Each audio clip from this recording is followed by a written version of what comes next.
स्वागत है आपका पॉकेट जीके के एक और नए वीडियो में। यहाँ पे देखिए खान सर के द्वारा जो है पॉकेट जीके का जो टेस्ट बायोलॉजी और पॉलिटी का अभी हुआ है और जिसमें 150 प्रश्न के एमसीक्यू हुए हैं। तो अभी तक जितने भी क्लास हुए हैं उनके 150 एमसीक्यू को इस वीडियो में देखेंगे और फिर अगली वीडियो जो हमारी आने वाली है वो एनसीईआरटी के बेस्ड ऊपर आने वाली है, जो कि मैंने एक सीरीज़ शुरू करके रखा है।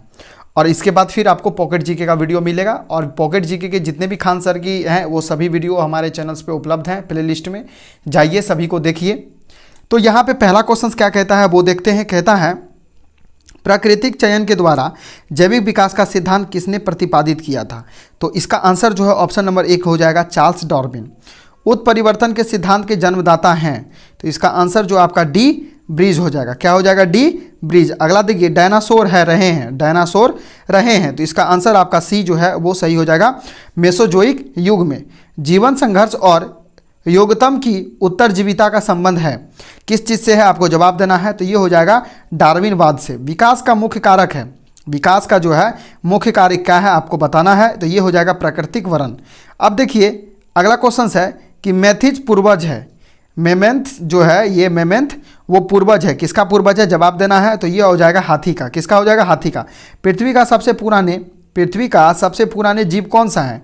आपको आंसर देना है, तो ये हो जाएगा नीलहरित शैवाल, नीलहरित शैवाल। अगला क्वेश्चन देखिए विकास के उत्परिवर्तन सिद्धांत का प्रतिपादन किसने किया था? आपको जवाब देना है, तो ये हो जाएगा ह्यूगो डी ब्रिज। क्या? Hugo de bridge. विकास का मुख्य कारक है, विकास का मुख्य कारक क्या है? तो ये ऑप्शन डी प्राकृतिक वरण हो जाएगा। डार्विन के द्वारा प्रस्तुत प्राकृतिक वरणवाद निम्न में से किस पर आधारित है? आपको जवाब देना है, तो ये आपका डी जो है उपरोक्त सही सभी हो जाएगा। यानी देखिए ओवर प्रोडक्शन पहला, struggle for existence and variation, उसके बाद सर्वाइव ऑफ द फिटेस्ट, यानी कि ये सभी आपका आंसर सही हो जाएगा। अगला देखिए लेमार्क का मूल सिद्धांत है, लेमार्क का जो है लेमार्कवाद का मूल सिद्धांत क्या है? आपको जवाब देना है, तो ऑप्शन बी जो आपका सही हो जाएगा उपार्जित लक्षणों की वंशागति। उसके बाद देखिए आर्कियोप्रेटिक्स है, आर्कियोप्रेटिक्स क्या है? एक प्रकार का जुरेसिक युग का सर्व पुरातन पक्षी, जुरेसिक युग का सर्व पुरातन पक्षी। अगला क्वेश्चन देखिए जो कहता है कि समजात अंग होते हैं, समजात अंग होते हैं, आप इसको जवाब देना है, तो समजात अंग जो है आपका होते हैं वो है रचना में समान, रचना में समान। पुस्तक दी ऑरिजिन ऑफ द स्पीसीज किसके द्वारा लिखा गया? ओरिजिन ऑफ स्पीसीज किसके द्वारा लिखा गया? आपको जवाब देना है, तो हो जाएगा डार्विन। भारत की विशाल वन्य बिबलियों में किसके बारे में कहा जाता है कि वह हाल ही में विलुप्त हो गई है? इसका जवाब देना है, तो चीता हो जाएगा आपका आंसर। उसके बाद है द्वीप विकास से संबंधित अधिक ठोस परमाणु किससे मिलते हैं? किससे मिलते हैं? आपको जवाब देना है, तो ये आपका जो है ऑप्शन जीवाश्मों से वो सही हो जाएगा। अगला क्वेश्चन देखिए जो कहता है कि नव डार्विनवाद के अनुसार कौन सा कारक जो है जैव विकास के लिए जिम्मेवार है आपको बताना है, तो ये आपका आंसर जो है ऑप्शन नंबर डी आपका सही हो जाएगा, जो कहता है उत्परिवर्तन एवं प्राकृतिक चयन जीवन की उत्पत्ति के बारे में ओपन रीन का सिद्धांत से संबंधित है। किस सिद्धांत से संबंधित है? आपको जवाब देना है, तो ये आपका ऑप्शन नंबर 1 जो हो जाए रासायनिक विकास। अगला है समरूप अंग होते हैं, समरूप अंग होते हैं, आपको जवाब देना है, तो ये हो जाएगा कार्य में समान, कार्य में समान। देखिए इससे पहले जो मैंने आपको बताया था कि समजात अंग होते हैं, तो समजात अंग जो है आपके वो होते हैं रचना में समान, और वहीं पे अगर हम समरूप की बात करेंगे तो समरूप अंग हमारे किस में होते हैं? तो वो होते हैं कार्य में समान, आपको याद रखना है। जीव विकास यानी इवोल्यूशन को सर्वप्रथम किसने समझाया? आपको आंसर देना है, तो ये आपका ऑप्शन नंबर 1 लेमार्क आपका सही हो जाएगा। 5 जगत वर्गीकरण डैश द्वारा प्रस्तावित किया गया था, 5 जगत वर्गीकरण डैश के द्वारा प्रतिस्थापित किया गया था, आपको जवाब देना है, तो ये होगा विटिकर। क्या हो जाएगा? विटिकर। पशु और पौधे के बीच जुड़ने वाली कड़ी को क्या कहते हैं? पशु और पौधे के बीच जुड़ने वाली कड़ी को क्या कहते हैं? वो कहते हैं युगलिना। किसको? युगलिना। द्विनाम पद्धति प्रणाली किसके द्वारा दी गई थी? आपको जवाब देना है, तो ये आपका हो जाएगा कैरोलस लिनियस। क्या हो जाएगा? Carolus Linnaeus. मेढक का वैज्ञानिक नाम क्या है? आपको जवाब देना है, तो ये आपका हो जाएगा ऑप्शन नंबर बी यानी राना टिग्रिना, राना टिग्रिना। ये सब क्वेश्चन आपको पता होना चाहिए। भारत में राष्ट्रीय पक्षी का वैज्ञानिक नाम क्या है? भारत में राष्ट्रीय पक्षी का वैज्ञानिक नाम क्या है? तो वो हो जाएगा पावोक्रिटस। क्या हो जाएगा? पावोक्रिटस। अगला क्वेश्चन देखिए जो कहता है वैज्ञानिक गाय का वैज्ञानिक नाम क्या है? गाय का वैज्ञानिक नाम क्या है? तो ये ऑप्शन नंबर 1 सही हो जाएगा बॉस इंडिकस। घरेलू मक्खी का वैज्ञानिक नाम क्या है? आपको जवाब देना है, तो इसका भी ऑप्शन आपका जो है ये सही हो जाएगा मास्का डोमेस्टिका। मैंगीफेरा इंडिका किसका वैज्ञानिक नाम था? तो ये आपका हो जाएगा आम का। मटर का वैज्ञानिक नाम क्या है? आपको जवाब देना है, तो ये आपका हो जाएगा पायसम सेटाइबम, पायसम सेटाइबम। सेल के वैज्ञानिक अध्ययन को क्या कहा जाता है, तो वो हो जाएगा साइटोलॉजी। किसी ब्रिटिश वैज्ञानिक ने 1665 में कोशिका का खोज किया था तो वो था रॉबर्ट हुक। कौन था, तो रॉबर्ट हुक था।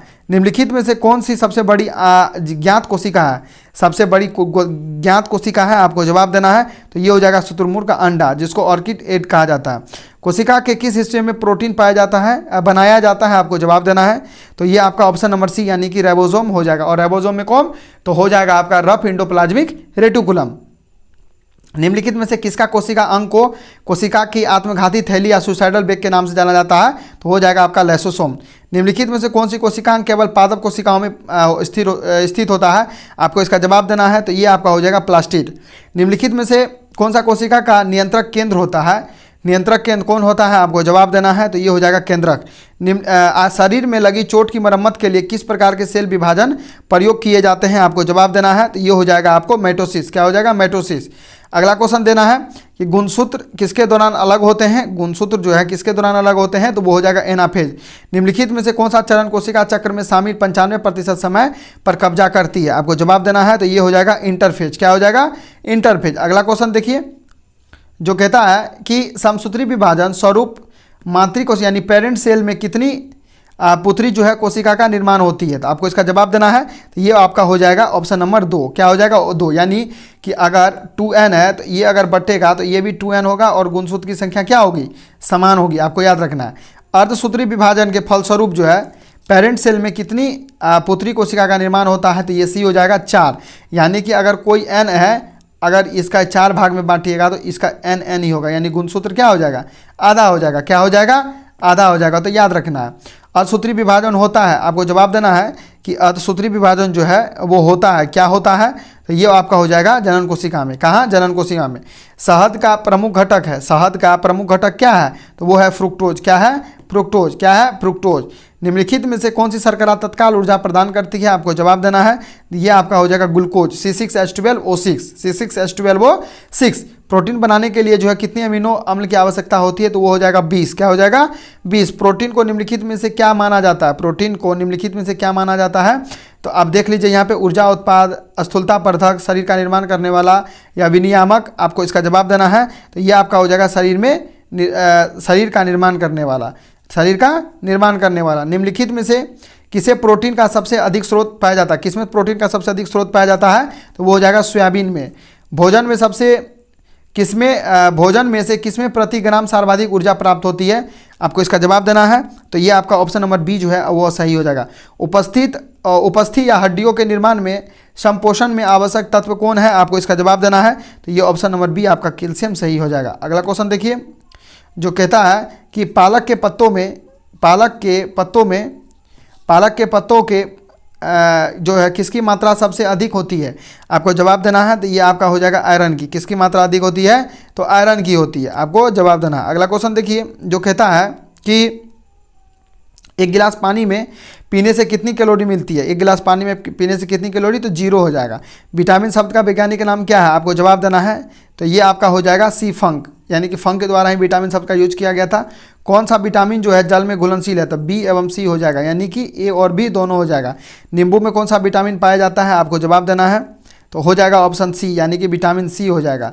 देखिए विटामिन की बहुत ही अच्छी मैंने वीडियो ट्रिक वाली अपलोड किया हुआ है, जाकर के देखिए, प्यार सपोर्ट दीजिए, चैनल को सब्सक्राइब करके रख लीजिए ताकि आपको भविष्य में वीडियो के लिए भटकना ना पड़े। अगला क्वेश्चन है विटामिन सी का रासायनिक नाम क्या है, तो ये आपका क्या हो जाएगा, एस्कॉर्बिक एसिड हो जाएगा। रतौंधी किस विटामिन के कमी से होता है, रतौंधी जो है किस विटामिन के कमी से होता है, वो हो जाएगा विटामिन ए। क्या हो जाएगा, विटामिन ए। अगला क्वेश्चन देखिए जो कहता है कि नपुंसकता या बंधता किस विटामिन की कमी से होता है, तो वो आपका हो जाएगा विटामिन ई, यानी कि ऑप्शन सी जो है वो आपका सही हो जाएगा। अगला क्वेश्चन देखिए कहता है रोग प्लेगरा निम्न में से किसकी कमी के कारण होता है, रोग प्लेगरा जो है निम्नलिखित में से किसकी कमी के कारण होता है, तो ये हो जाएगा नियासिन के कारण। किसके कारण, नियासिन के कारण। विटामिन सी का सबसे अच्छा स्रोत क्या है, आपको जवाब देना है। तो ये आपका हो जाएगा विटामिन सी। क्या हो जाएगा, विटामिन सी। मनुष्य के द्वारा मूत्र में आमतौर पर उत्सर्जित होने वाला विटामिन है, क्या है, आपको जवाब देना है। ये हो जाएगा विटामिन के। क्या हो जाएगा, के। किस विटामिन की कमी के कारण जो है बच्चों के अंगों की अस्थियां जो है मुड़ जाती है, आपको जवाब देना है। तो इसका आंसर जो है ऑप्शन नंबर डी सही हो जाएगा। क्या हो जाएगा, डी सही हो जाएगा। विटामिन B12 का रासायनिक नाम क्या है, आपको जवाब देना है। विटामिन B12 का रासायनिक नाम क्या है, साइनोकोबालामिन है। वयस्क मानव में दांतों की कुल संख्या क्या है, जिससे ज्ञान के दांत भी शामिल है, जिसमें ज्ञान के दांत भी क्या है, शामिल है। आपको इसका जवाब देना है। तो ये आपका ऑप्शन नंबर बी जो है सही हो जाएगा 32। क्या 32? हमारे मुंह में विभिन्न प्रकार के दांतों की आगे से पीछे अवस्था को होती है, क्या होती है भाई, जवाब देना है। ये आपका हो जाएगा कृदंत, रदनक, अग्रचवर्णक और चवर्णक, ये 4 स्टेज होता है। तो सबसे पहले क्या होगा, कृदंत काटने वाला, फिर होगा रदने वाला रदनक, उसके बाद होगा अग्रचवर्णक यानी कि चबाने वाला, और फिर होगा चवर्णक। याद रखिए मनुष्य में जीवन काल में दांत 2 बार निकलते हैं, आपको जवाब देना है। तो आपका जो है यहाँ पे 20 हो जाएगा। कितने दांत, 20 दांत। मनुष्य के शरीर का कठोरता पदार्थ कौन सा है, मनुष्य के शरीर का कठोरता पदार्थ कौन है, तो ये आपका हो जाएगा क्या हो जाएगा, दांत का इनामेल। दूध दांतों का सूत्र क्या होता है, दूध दांतों का जो है आपका सूत्र क्या होता है, ये हो जाएगा 2102। करवाहट के लिए मानव जीव का संवेदनशील क्षेत्र क्या है, करवाहट के लिए मानव जीव क्या है, पीछे के भाग। और उसके बाद है संजय के मुंह में चीनी का टुकड़ा है, तो उसकी जीभ के किस भाग में टुकड़ा का सबसे अधिक मीठा लगेगा, किस भाग में जो है टुकड़ा सबसे अधिक मीठा लगेगा, तो ये आपका हो जाएगा अग्रभाग। क्या हो जाएगा, अग्रभाग। अगला क्वेश्चन, जीभ में जो है औसतन कितने स्वाद बर्ड्स मौजूद होते हैं, कितने स्वाद बर्ड्स जो हैं वो मौजूद होते हैं, तो वो हो जाएगा 20,000 से 8,000। मानव पाचन में डैश पित्त स्रावित करता है, मानव पाचन में जो है डैश पित्त क्या करता है, स्रावित करता है, तो ये हो जाएगा यकृत। भोजन का पाचन शुरू होता है, भोजन का पाचन कहाँ से शुरू होता है, तो ये हो जाएगा मुख से, यानी ऑप्शन डी जो है सही हो जाएगा। लार डैश के पाचन में मदद करता है, लार जो है डैश के पाचन में क्या करता है, मदद करता है, तो ये हो जाएगा स्टार्च में। मनुष्य के पाचन तंत्र में उत्सर्जित अम्ल कौन सा होता है, उपस्थित अम्ल जो है कौन सा होता है, आपको जवाब देना है। तो ये आपका हो जाएगा ऑप्शन नंबर डी, यानी कि हाइड्रोक्लोरिक अम्ल, और यही हमारा पेट में होता है। मुख में स्टार्च का शर्करा में पाचन किसके द्वारा होता है, आपको जवाब देना है, किसके द्वारा पाचन होता है, तो ये आपका जो है ऑप्शन नंबर बी जो है आपका वो सही हो जाएगा, टाइलिन के द्वारा। अगला है दूध प्रोटीन को पचाने वाला एंजाइम क्या है, दूध प्रोटीन को पचाने वाला एंजाइम के बारे में पूछ रहा है, तो ये आपका हो जाएगा रेनिन। इसलिए बच्चों में देखिएगा जितना दूध पिएगा उतना ज़्यादा उसको नींद लगता है। पाचन क्रिया में जो है प्रोटीन निम्न में से किस पदार्थ में बदल जाते हैं, आपको जवाब देना है, तो ये आपका ऑप्शन नंबर सी टाइलिन में हो जाएगा।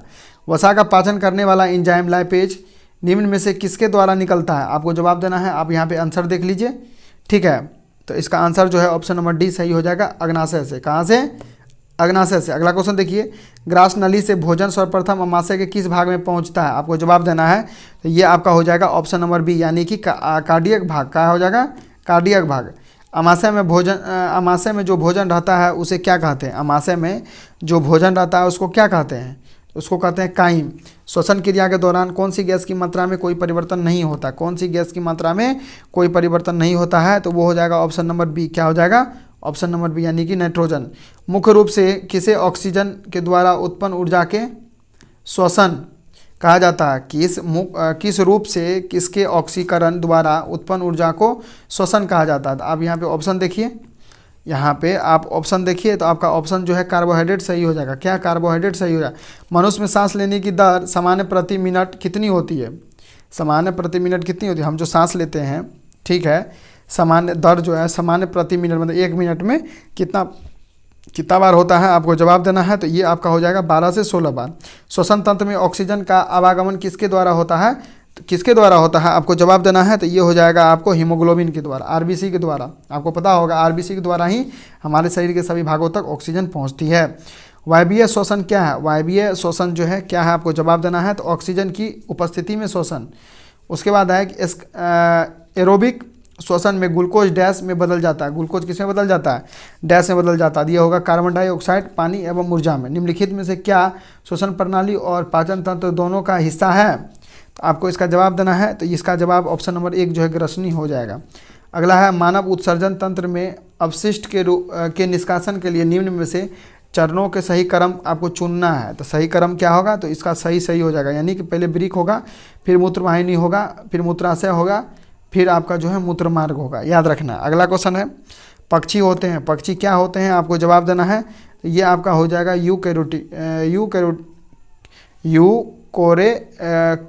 कोटेलिक यूरिक कोटेलिक मनुष्य के वृक्क में पथरी बन जाती है, मनुष्य के वृक्क में पथरी बन जाती है। आपको इसका जवाब देना है। तो इसका आंसर जो है आप देख लीजिए, इसका आंसर जो है आप देख लीजिए, तो वो हो जाएगा बफ में प्रोटीन्स के लोकलाइजेशन से, बफ में प्रोटीन्स के लोकलाइजेशन से मूत्र का पीला रंग जो है किसकी मौजूदगी के कारण होता है, आपको जवाब देना है। तो इसका जो है ऑप्शन नंबर डी सही हो जाएगा, यूरोक्रोम के द्वारा है। तो हीमोग्लोबिन किस में टूटता है, यूरोक्रोम में, याद रखिएगा। यूरिया का निर्माण होता है, यूरिया का निर्माण होता है कहाँ होता है भाई, ये हो जाएगा यकृत में। कहाँ हो जाएगा, यकृत में। अगला क्वेश्चन देखिए, कहता है कि पित्र का मतलब कि पित्र का जो है पीएच मान कितना होगा, आपको जवाब देना है। तो ये हो जाएगा 6। कौन सा अंग जो है अमोनिया को उत्सर्जित करने के लिए यूरिया में परिवर्तित करता है, तो आपको जवाब देना है। तो ये हो जाएगा ऑप्शन नंबर बी, यानी कि यकृत। नेफ्रोलॉजी निम्नलिखित में से किसके अध्ययन से संबंधित है, आपको इसका जवाब देना है।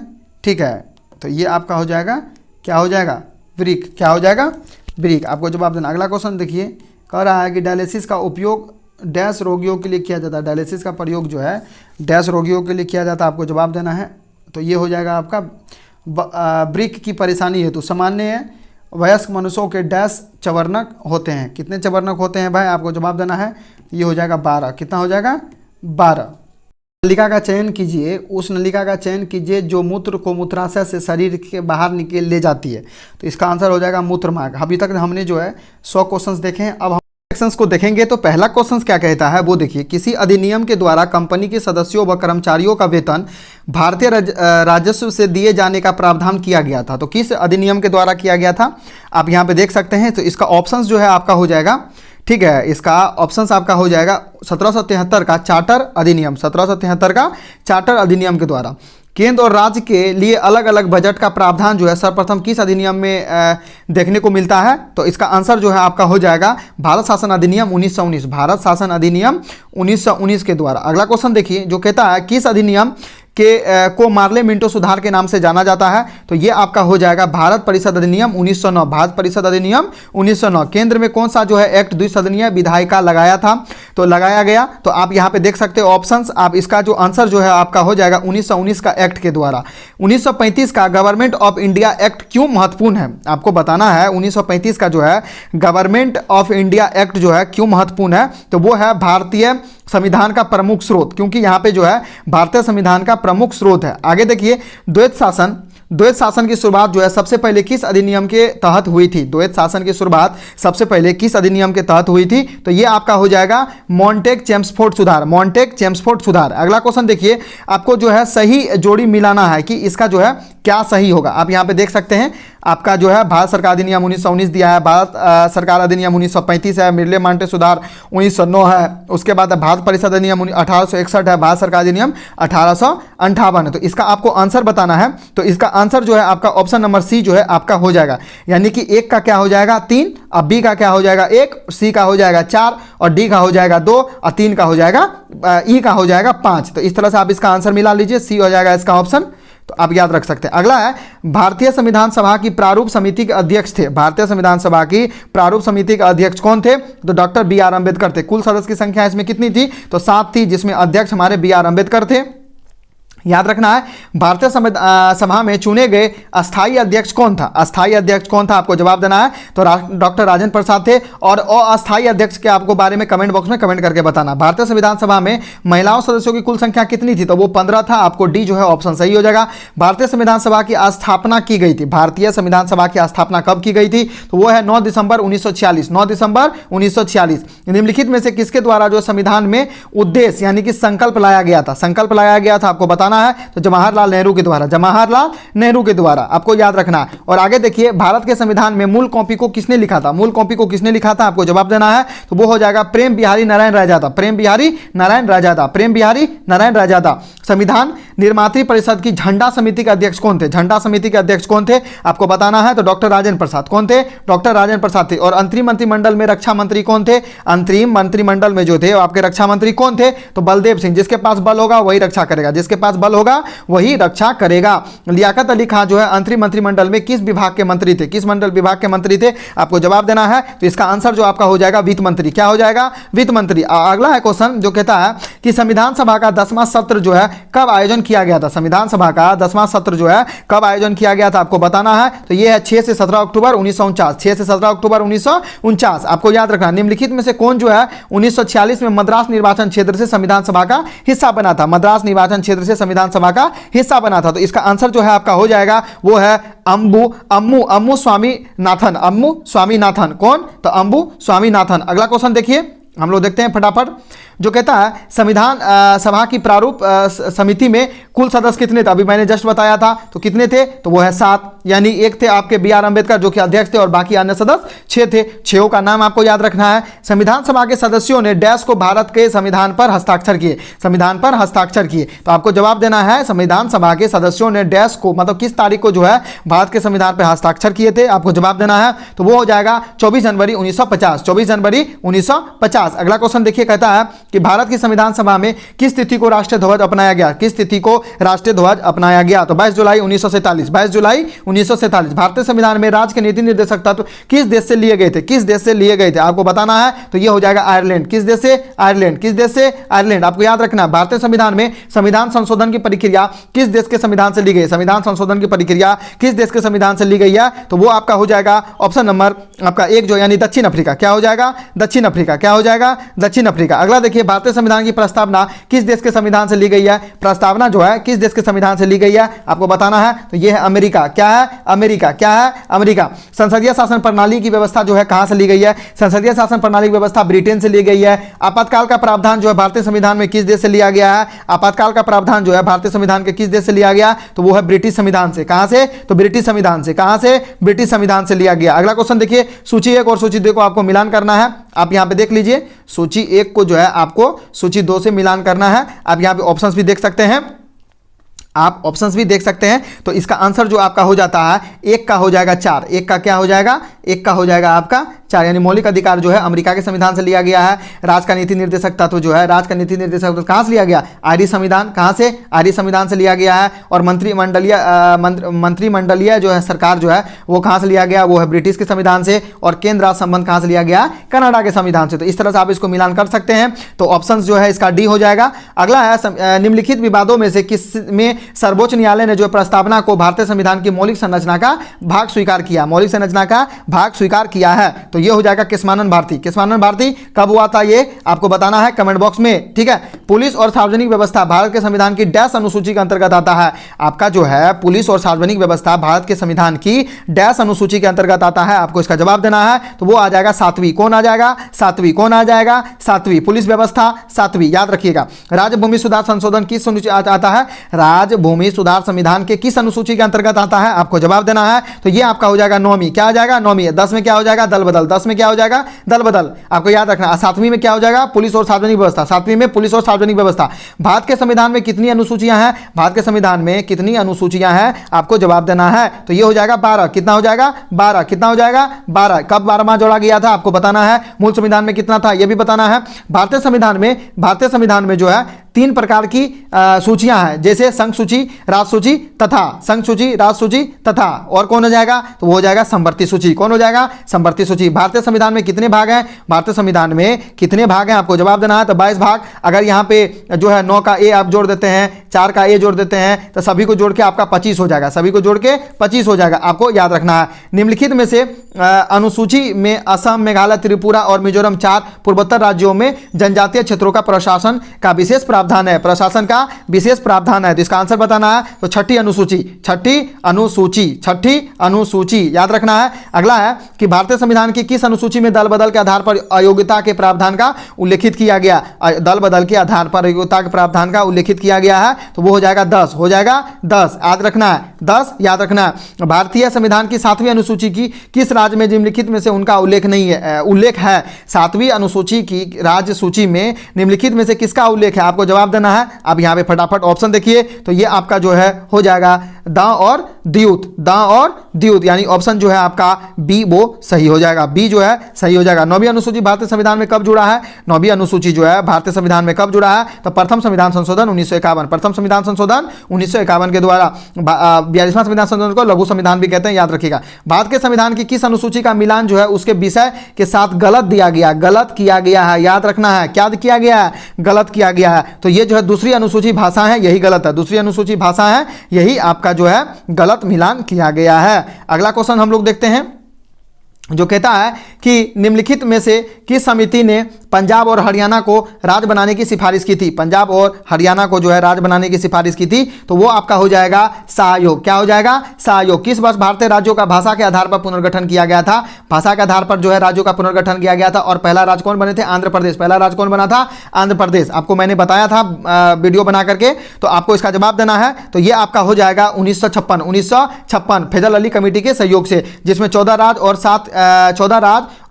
7 केंद्र शासित प्रदेश की बात की गई थी, आपको याद रखना है। अगला क्वेश्चन देखिए, जो कहता है कि निम्नलिखित में से भाषा के आधार पर बनने वाला प्रथम राज्य कौन थे? आंध्र प्रदेश। कौन था? आंध्र प्रदेश, याद रखना है, कौन था? आंध्र प्रदेश। अगला है कि जम्मू कश्मीर पुनर्गठन अधिनियम 2019 के द्वारा जो है गठित भारतीय केंद्र शासित प्रदेश निम्नलिखित में से कौन से हैं?